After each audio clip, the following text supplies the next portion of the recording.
Alors c'est le stock qu'on espérait pouvoir mettre en rayon, hein. Vous voyez tout ce que vous voyez dans nos cartons là. On a fait des commandes, donc tout est déjà implanté en rayon, mais pour autant c'est des choses qu'on espérait pouvoir recompléter au fil des jours jusqu'au 14 juillet. Et puis en fin de compte, eh bien, tout va nous rester en stock en réserve qu'on va devoir ranger parce que malheureusement on ne pourra pas les vendre.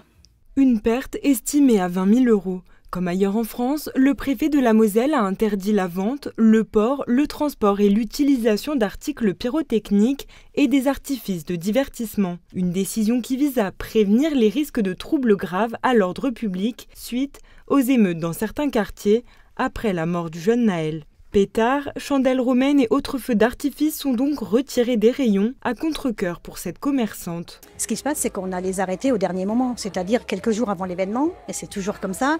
Malheureusement, nous, les commandes, elles sont faites bien en amont.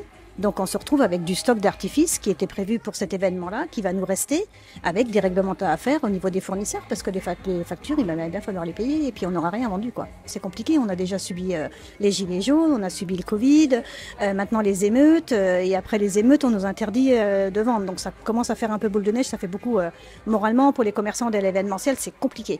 Mais pour autant, on ne peut que respecter. Une interdiction de vente que les commerçants du secteur devront respecter jusqu'au 15 juillet, mais qui laisse perplexe certains clients. Je pense que dans tous les cas, les gens en achèteront, donc bon, c'est pas qu'on en achète ou pas, les gens en prendront et il y aura des dégâts comme chaque année, comme les gens s'amuseront. On trouve toujours un moyen d'en acheter de toute manière sur internet ou pas forcément dans les magasins. Même ici, on habite à côté de l'Allemagne, en Allemagne c'est là-bas que tout le monde achète, c'est moins cher, ils pètent plus.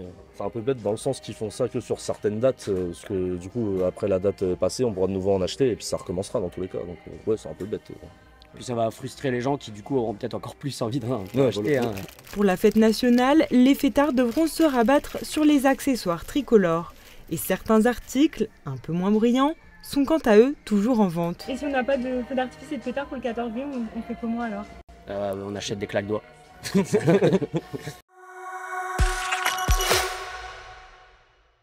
Jour pour jour, 80 ans après sa mort, Jean Moulin a été mis à l'honneur à l'occasion d'une cérémonie d'hommage organisée samedi 8 juillet dans le hall de la gare de Metz. Cette figure historique incarne le visage de la résistance française face à l'occupation allemande durant la Seconde Guerre mondiale. Le haut fonctionnaire entre dans la résistance en 1940, après la révocation de ses fonctions par le régime de Vichy. À la suite d'une rencontre avec le général de Gaulle en Angleterre, l'homme est alors chargé d'unifier les résistants en France et de les organiser en armée secrète.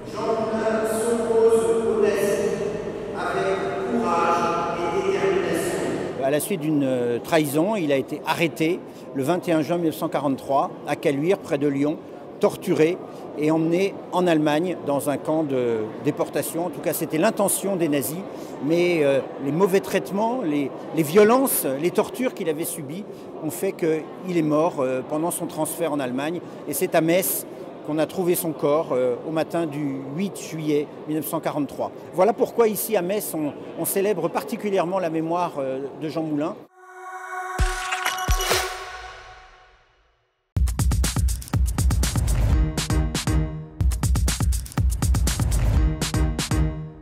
L'objectif pour tout un jeune et étudiant qui rentrera dans cette maison, c'est d'y découvrir tout ce qui est possible en termes d'activités pour les jeunes, les associations qui sont impliquées dans les activités autour de la jeunesse et de la vie étudiante, et aussi en fait de répondre à un maximum de ces questions, les questions qu'il peut se poser sur le logement, les questions qu'il peut se poser sur son implication associative, mais aussi des espaces de travail, des espaces de partage, des espaces d'échange.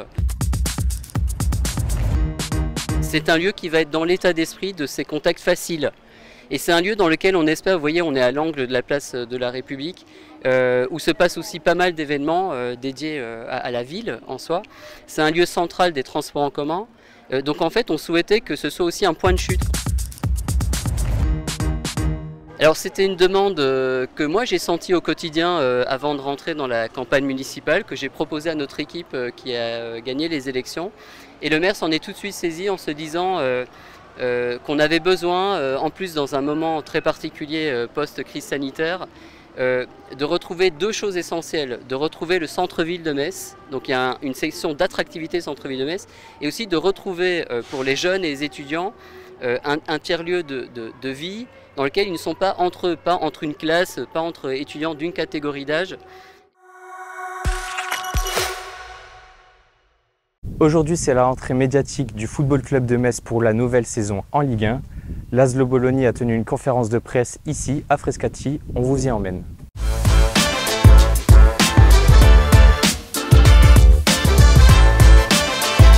Avant l'entraînement collectif, Laszlo Bologna est revenu sur les objectifs de la saison et ils sont clairs, pérenniser le club en Ligue 1. Les ambitions sont les mêmes que l'année prochaine, l'année passée. L'année passée, c'était qu'en rentrant, de pouvoir dire que j'ai tout fait pour que mon club, Metz, il avance. Le mercato a aussi été évoqué. Laszlo Bologna souhaite du renfort sur chaque ligne. Alors que l'attaquant tchèque Tidiane Sabali vient de prolonger de 2 saisons, c'est Lamine Gueye qui fait ses valises du côté du Paris FC. Laszlo Bologna a aussi profité pour décrire le nouvel attaquant Simon Elisor comme quelqu'un avec un fort caractère qui sera très utile à l'équipe. Mathieu Hudol, lui aussi présent, ne veut pas refaire les erreurs du passé. Il souhaite un groupe au complet dès le début de la saison. Partira pas. Je pense qu'il est plus dans la case départ pour le moment, mais après c'est vrai que plus vite ce dossier entre guillemets sera réglé, mieux ce sera, je pense, pour le groupe aussi et pour se projeter pour les joueurs qui seraient amenés potentiellement à le remplacer, aussi à se concentrer aussi sur le jeu et qu'on crée aussi simplement des liens entre les nouveaux joueurs qui vont arriver aussi et des automatismes dans le jeu, parce que s'il est là encore en août, je pense qu'on va l'utiliser forcément, mais après s'il part, il faudra vite se réadapter aussi. Maintenant, c'est le moment d'aller voir nos Grenats à l'entraînement à 24 heures de leur match face au Racing Luxembourg.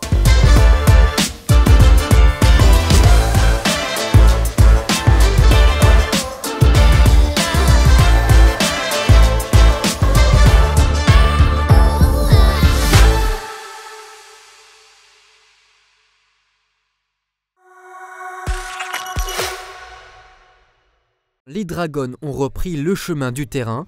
Après un mois de vacances, les championnes de France ont commencé leur préparation pour la saison prochaine ce lundi aux arènes de Metz. Au programme du jour, des exercices avec ballon pour une reprise tout en douceur. L'occasion de voir pour la première fois les nouvelles joueuses arriver cet été, comme la danoise Anne-Mette Hansen, mais aussi celles venues tout droit du centre de formation comme Zaliata Mlamali. L'effectif a bien été renouvelé avec 9 départs à l'intersaison. Metz Handball va poursuivre sa préparation avec des matchs amicaux qui débuteront dès le 28 juillet contre Bietigheim. Pour plus d'informations, rendez-vous dès demain dans Moselle Info.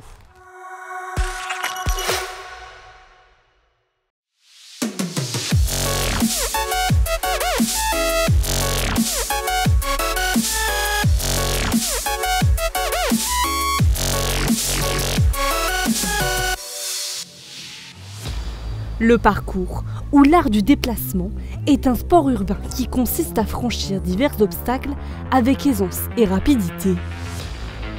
C'est ça qui me plaît, la créativité. Le fait de devoir se dépasser, d'aller au-dessus de ses limites, que ce soit physique ou même mentale. L'essentiel, c'est de se faire plaisir. Tout le monde est capable de faire à tout niveau et à tout âge. Popularisée par le film Yamakasi dans les années 2000, cette discipline suscite de plus en plus d'engouement, à tel point que le premier championnat de France de parcours s'est déroulé ce week-end à Youtz. Dans l'épreuve de freestyle, les traceurs utilisent des obstacles pour montrer leur style et leur créativité.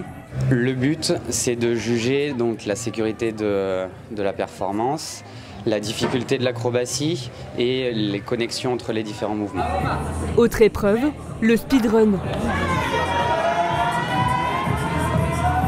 L'objectif, terminer un parcours le plus rapidement possible. C'est vraiment un truc de vitesse, il faut appréhender déjà la difficulté du circuit et puis essayer de se visualiser sur un parcours et déjà ça c'est compliqué et puis après faire ce qu'on a dans la tête, ça l'est encore plus et j'aime bien ce petit challenge de difficulté.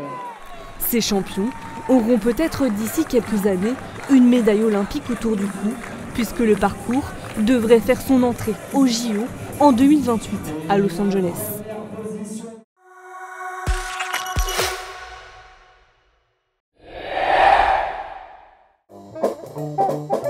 Fanfare, mascotte, démonstration sportive, avec la caravane Moselle Terre de Jeux, Château-Salins s'est transformé, ce samedi 8 juillet, en véritable village olympique. C'est un événement planétaire et je crois que c'est un événement qui touche toutes les consciences, qu'on soit sportif ou pas sportif. Qu'on le regarde à la télévision ou qu'on participe en tant que spectateur à proximité des infrastructures des Jeux Olympiques, c'est tout aussi important pour chacun d'entre nous. Peu importe la discipline, les associations du secteur attendent ces Jeux avec impatience. Envie d'aller voir nos Olympiques, nos champions olympiques, Teddy Riner, etc. C'est fantastique, c'est formidable. Ça fédère beaucoup, en fait, on a notamment beaucoup de retours de licenciés suite au JO, parce que l'escrime c'est relativement spectaculaire. On a une ferveur autour des grandes compétitions. Et les seuls qui sont retransmis à la télévision sont les JO. Il semblerait que la boxe pourrait s'intégrer aux Jeux Olympiques. Il semblerait qu'ils sont pour parler. Voilà. Mais ça, je pense que ça peut être une bonne chose pour justement valoriser ces sports qui ont été longtemps dénigrés, qui maintenant qui viennent avec notre but, c'est justement d'apporter ces valeurs que la boxe, c'est un sport à part entière. En attendant les Jeux Olympiques et Paralympiques de 2024, vous pouvez retrouver l'esprit olympique à la caravane Moselle Terre de Jeux le samedi 15 juillet à Étanges-Grande.